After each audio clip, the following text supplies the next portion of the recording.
હું સ્થાનિક વતની છું। આ જંજીરનો ધોધ છે આપણા તાલુકાનો એક શાન છે અને કુદરતી સૌંદર્ય ભરપૂર છે। એટલે વારંવાર અહીંયા લોકો, ઘણા બધા લોકો બહારથી પણ મુલાકાત આવે છે। સ્થાનિક લોકોને તો ખબર જ છે કે આ ધોધ વિશે જાણે છે, એની ઊંડાઈ જાણે છે, એની વિસ્તારો જાણે છે, પણ જે બહારથી આવતા લોકો છે એ ઘણી વખત સેલ્ફી લેવાના કારણે અથવા તો કોઈ કારણોસર ધોધમાં પડી જાય છે અને મૃત્યુ પામે છે। તો મને જાણવા મળ્યા મુજબ આપણા કલેક્ટરે પણ આજે મુલાકાત લીધી છે અને એ આ બાબતમાં પોઝિટિવ છે।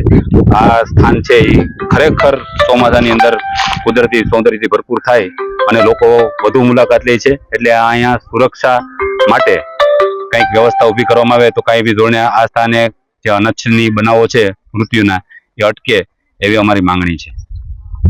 જંજીરનો ધોધ બહુ પ્રખ્યાત થઈ ગયો છે અને ચોમાસા દરમિયાન, શ્રાવણ મહિના દરમિયાન જે ધોધ જ્યારે ફૂલ સ્વિંગમાં નદી હોય છે અને ધોધ પડતો હોય છે ત્યારે સારું એક પ્રાકૃતિક દ્રશ્ય ઊભું થતું હોય, મોટી સંખ્યામાં લોકો એને માણવા માટે આવે છે। અને આ નદીની ટપીને જવાનું હોય એટલે ઘણીવાર લોકોને અત્યારે સેલ્ફીના ને એવા બધા ઘેલછાઓ થઈ ગઈ છે, એના કારણે અકસ્માતો બને છે। અઠવાડિયા પહેલા જે અકસ્માત થઈ ગયો છે એમાં એક યુવાને એનો પોતાનો જીવ ખોયો છે। એટલે આવા બનાવો ન બને અને લોકો જે પ્રવાસીઓ આવે છે એ સારી રીતે આવે, એને પ્રોપર પાર્કિંગ મળે, જે ખાવા પીવાના સ્ટોલ્સ છે એને વ્યવસ્થિત રીતે ડિમાર્કેશન કરીને ત્યાં જે લોકો બેસે। લોકો જે ધોધ જોવા જાય છે એ ઓછી અગવડથી ત્યાં પહોંચે અને એક બેરિકેટિંગ અમારો કરવાનો વિચાર છે કે સારો એક વ્યૂ પોઈન્ટ છે એનાથી ધોધ ફરતું એક બેરિકેટિંગ કરી દેવું છે ફરતું, કે લોકો એની આગળ ન વધે, ત્યાંથી ઉભા રહીને જોવે। અને અમારો બંદોબસ્ત તો હોય જ છે, અમારા પોલીસ અધિકારી કર્મચારીઓ પણ હોય છે, પણ મોટી સંખ્યામાં લોકો આવતો એને મેનેજ કરવું અઘરું થઈ જાય છે। જો આવું બેરિકેટિંગ પ્રોપર કરી દઈએ તો લોકોની સલામતી પણ રહે, લોકો ધોધ પણ જોઈ શકે અને અમે વ્યવસ્થા પણ સારી રીતે જાળવી શકીએ। तो जंजीर धोध के नाम से प्रसिद्ध है। यहाँ काफी समय से अवर नवर ऐसे बनाव बनते हैं कि जो सेल्फी लेने जाते हैं, फोटो लेने जाते हैं तो पानी में पड़ के वो तुरंत उनकी मौत हो जाती है।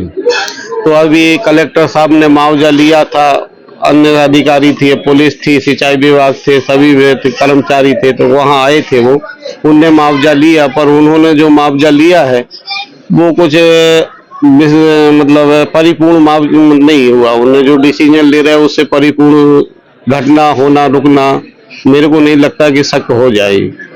क्या जीआरडी पुलिस की व्यवस्था करनी चाहिए, मिनिमम 2-3 बंदे 5 बंदे वहाँ होने चाहिए, क्योंकि पब्लिक बहुत आती, कायम पब्लिक 500 1000 500 पब्लिक वहाँ होती है, 500 से 1000 पब्लिक होती है।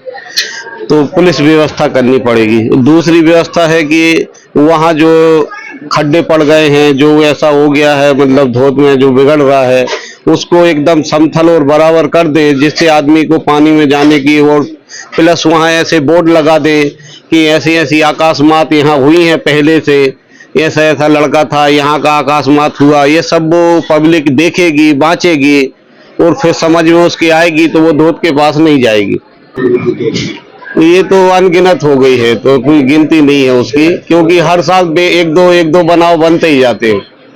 तो ये 2-3 प्रश्न ऐसे है, एक पुलिस व्यवस्था, दूसरी ये बोर्ड व्यवस्था। मान लीजिए जामनगर का लड़का का शरीर पूरा हुआ था तो वहाँ एक बोर्ड में बना दें कि अभी कुछ समय में, ये तारीख में, इस समय में इस लड़के का एवी रीते बनाव बना है, तो वो आदमी को दिखाई दे, पढ़े, तो उससे वो सावधान हो जाए।